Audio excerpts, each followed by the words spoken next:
Hi, I'm Eva Kalivas, co-founder of Epic Retirement Services Consulting. I'm an investment advisor, first-generation Greek-American, born and raised in Queens, New York. Like every immigrant story, my parents came over here for a better life, made a life for themselves in Queens, went to college in Queens, graduated from St. John's University with a degree in business management. Had a middle-class upbringing, but one thing's for certain, I always liked nice things, and I didn't mind working for them. So I began my financial career at the age of 17 when I took a part-time job as a telemarketer for a top financial firm. I was soliciting business for insurance agents. I swear I can still recite that telemarketing speech in my sleep. From there, I went on to a Wall Street firm where I did obtain my NASD and SEC licenses by the age of 19. And I stuck to it. I was a cold caller, a stockbroker trainee. I was a financial planner. At the age of 25, I was a sales manager. Went on to train stockbrokers, formed a retirement services division, and then in 1999, I turned around to the person who's now my business partner and I told him, it's time to take our show on the road and start our own company. Epic Retirement Services Consulting was founded in October 1999. We're an independent consulting firm. We specialize in corporate retirement plans for mid-sized companies all over the country.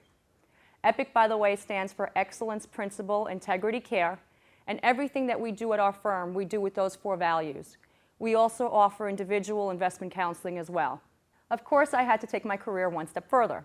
Through the years, I was keeping a work journal of my trials and tribulations. I'm in a very male-dominated industry. I got knocked down a lot. Things did not always come easily. Proud to say that last year, I started turning this little journal into more of a guide.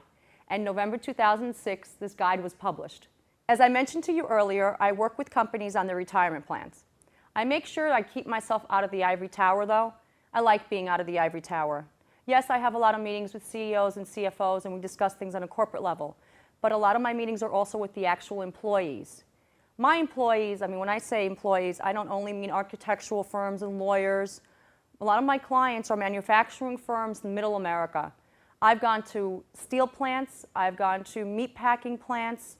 I've stood in front of a room of people that the employees don't read or write. I've had to speak to people at 2 a.m. because I'm covering the night shift. So that's the part of my job I really love most. It helps me make a difference in people's lives because I'm explaining something to them and I'm helping them save for their future. I'll give you an example. What's an IRA?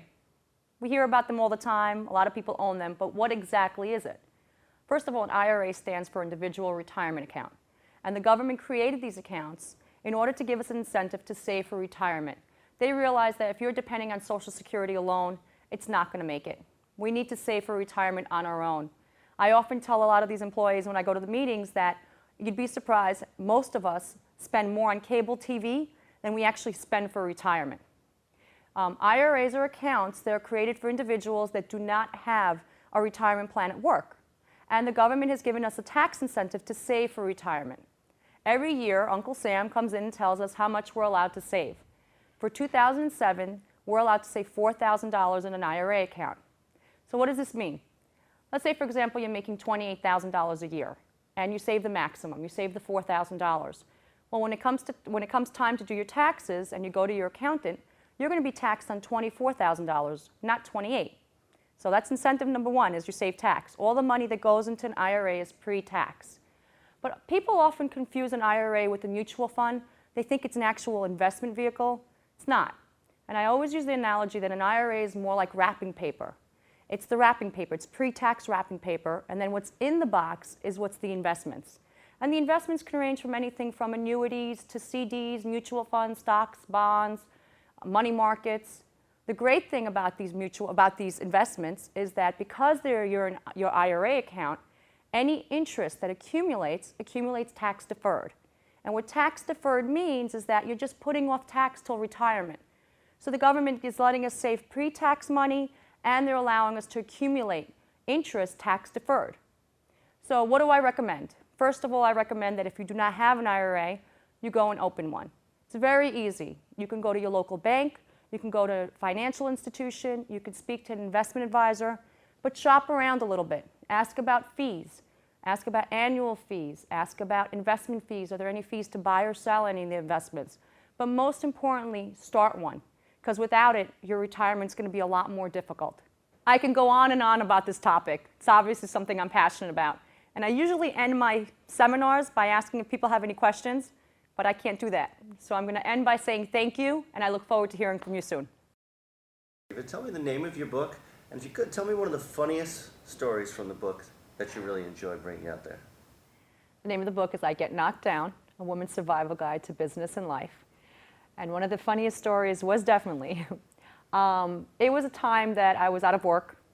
I was interviewing, things were not going very well, and I did what most people do.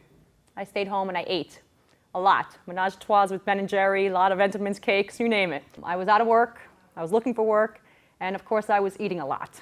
And I stopped keeping food in the house so that I could not eat, which didn't work because there was a 24-hour mini mart around the corner from me. So it was about 12:30 at night, and I just did not put, just threw on my coat over my pajamas, ran out of the house, got my cookies, went back home and realized I locked myself out of the house. Great. Sat on the stoop though, ate my cookies, the whole bag, and then had to make the call to my poor sister's house and wake her up so I could go get keys to my house in shame, in my pajamas, at about 1 o'clock in the morning at this point.